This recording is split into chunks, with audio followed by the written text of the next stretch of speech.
How to download music from the YouTube to MP3. So hey guys, if you are wondering how you can download any MP3 music from the YouTube audio library to your device, then this tutorial is for you. So the first thing you need to do is head on to the YouTube studio. So let's head on to the YouTube studio,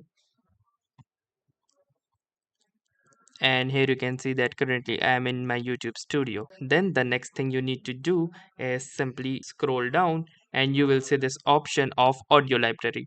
Simply click on the audio library option and then you can choose any track according to your preference. So for example, let's say I want to download this particular track right here.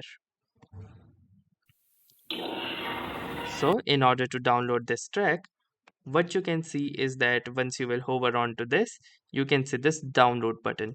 Simply click on the download button and here you can see that this track has been successfully downloaded into my PC in MP3 format. I can choose to open it or I can also use it on my videos as well. So that's it for this video. I will see you in the next one. If you like this video, make sure to hit the like button as well. Comment on this video, share it, and don't forget to subscribe to our channel. Thank you for watching and have a nice day.